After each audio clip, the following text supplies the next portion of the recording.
The tavern air hung heavy with the scent of roasted meat and wood smoke.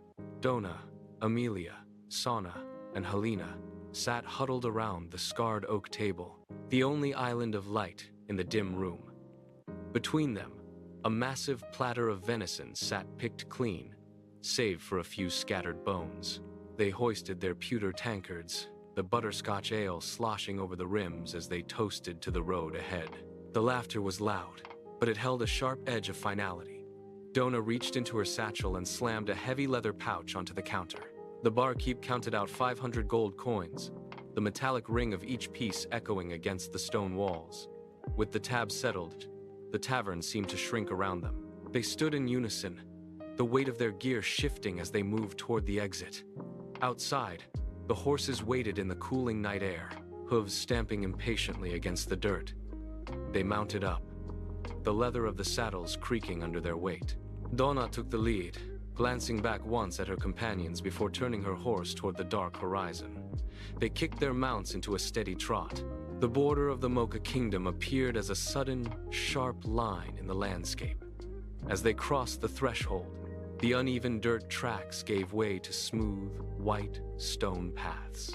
The chaotic noise of the open road vanished, replaced by a profound, unsettling stillness. Manicured gardens stretched out on either side, the hedges trimmed into perfect, unnatural shapes. White marble towers rose into the sky, reflecting the morning light with a blinding intensity. They rode through the silent gates, their horses' hooves clattering rhythmically against the pristine pavement. The group reached the main citadel and dismounted, their boots echoing through the cavernous halls of the palace. They entered the throne room, where the air felt thin and cold. Queen Green Tea stood by a stone pedestal, her gaze fixed on a map spread before her. She did not look up as they approached. She pointed a steady finger at a jagged, dark peak marked on the parchment. "The Vampire Castle," she declared, her voice cutting through the silence of the chamber. "A darkness has taken root there, and it spreads with every passing hour." She looked at them, her expression grave and unyielding. The weight of the mission settled over the room. There was no room for debate. They were no longer travelers. They were agents of the crown, bound by a singular, dangerous purpose. They departed the palace at the first hint of gray light, the horses eager to leave the sterile silence of the marble halls. By mid-morning, the landscape shifted. The open plains dissolved into the dense, suffocating canopy of the whispering woods. Here, the trees grew so tightly together that the sky disappeared, replaced by a tangled web of branches that blocked the sun. The air turned damp and smelled of rotting mulch. As they pushed deeper, the horses began to shy, their ears pinned back. Donna pulled her reins tight, forcing her mount to keep pace as the path narrowed to a mere sliver of mud. The silence of the woods was not empty. It was heavy, pressing against their eardrums like deep water. Every snap of a twig sounded like a gunshot. They rode for hours, the light failing long before the sun actually set. The temperature plummeted, and a thin gray mist began to coil around the horses' legs. Finally, the trees broke. They emerged into a clearing, and the sight stopped them cold. Before them stood the iron gates of the castle. The iron gates stood immovable, anchored deep into the frozen earth. Donna reached out, her fingers hovering inches from the cold metal. When the ground beneath the archway shuddered, a figure detached itself from the shadows of the gatehouse. It was a knight, encased in rusted plate that scraped against the stone with every deliberate step. The stranger stopped 10 paces away, blocking the only entrance. Donna signaled the others to halt, her hand drifting toward her own hilt. The knight did not speak. Instead, she raised her head, revealing eyes that burned with a piercing, unnatural crimson light that seemed to bleed into the surrounding gloom. The air around the figure warped, shimmering with a low-frequency vibration that rattled the teeth of the riders. Slowly, the knight reached for the broadsword strapped to her back. The metal shrieked as it left the scabbard, the blade itself glowing with a sickly, pulsing, dark energy that cast long, distorted shadows against the castle walls. The knight took a wide, balanced stance, her blade leveled directly at Dona. The companions tightened their grips on their reins. The path was sealed. Dona did not wait for the knight to strike. She kicked her heels into her horse, then vaulted from the saddle, her boots hitting the mud with a heavy thud. She sprinted toward a crumbling stone pillar near the gate, her eyes locked on the crimson-eyed sentinel. With a grunt of exertion, she drove her foot into the masonry, launched herself into the air, and soared toward the knight like a diving eagle. Her blade descended in a sharp, whistling arc. Nana reacted with unnatural speed, raising her broadsword to meet the blow. The impact sent a spray of sparks into the dark air, the sound of clashing steel ringing out like a hammer on an anvil.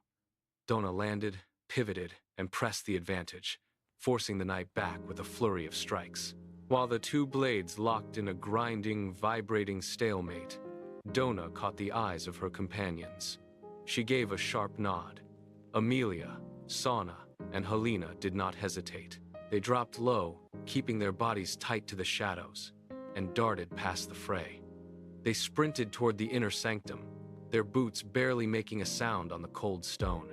Nana roared, attempting to pivot and intercept them, but Dona slammed her shoulder into the knight, pinning her back against the gate. The path was clear.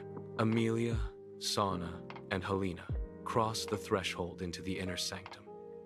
The air here was stagnant, thick with the scent of ozone and rotting stone. In the center of the chamber, a hulking, multi-limbed creature crouched in the shadows.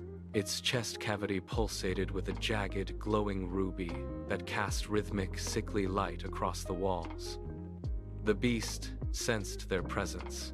It let out a roar that vibrated through the floorboards, then swung a massive, spiked club with terrifying speed. The stone floor erupted in a spray of jagged debris as the weapon connected. Amelia dived left, rolling over the uneven ground. Sana leaped backward, her boots skidding on the slick floor, while Helena scrambled behind a fallen pillar. The beast did not pause, its multiple limbs thrashing as it swung the club again, shattering a second section of the floor. The three women moved as one, darting through the gaps in the monster's reach. They pressed the attack, striking at the creature's thick, muscular legs. Outside the chamber, the duel reached a breaking point. Nana swung her broadsword with a heavy downward arc, but Dona stepped inside the guard, parrying the blade with a sharp, jarring metallic clang. The force of the impact rattled Dona's teeth, but she did not retreat. She surged forward, catching the knight's wrist and twisting it until the sword clattered against the stone. Dona slammed her shoulder into Nana, driving her back against the cold, unyielding wall of the castle gate. She gripped the knight by the shoulders, shaking her with enough force to rattle the teeth in her jaw. The crimson light in the knight's eyes flared, then flickered, struggling against the sudden, violent contact. Dona held firm, her gaze locked onto the fading red haze. "Look at me," she commanded. The struggle slowed. The unnatural glow pulsed one final time, then vanished, leaving behind the dull, exhausted eyes of a human. Nana gasped, a ragged, desperate sound that cut through the silence of the courtyard. She blinked, her vision clearing as the fog of the curse receded. She looked at her own hands, then at the heavy doors leading to the sanctum. Nana retrieved her sword, and together, she and Dona sprinted through the threshold to join the battle raging within. Dona and Nana charged into the inner sanctum, their arrival cutting through the dust-choked air. The beast roared, its multiple limbs thrashing as it turned to face the new threat. Amelia, Sana, and Helena seized the opening, driving their weapons into the creature's lower joints to force it to stumble. The monster lurched, its massive form swaying, but it swung its club in a wide, sweeping arc that forced the group to scatter. Dona saw the ruby pulsing in the center of the chest cavity, its light erratic and blinding. She sprinted toward a raised stone dais. She leaped, clearing the reach of the monster's flailing arms. In midair, she drew her blade back, every muscle coiled for the final impact. The beast shrieked, a sound that tore through the chamber, but it was too slow. Dona drove her sword directly into the heart of the glowing stone. The ruby cracked instantly.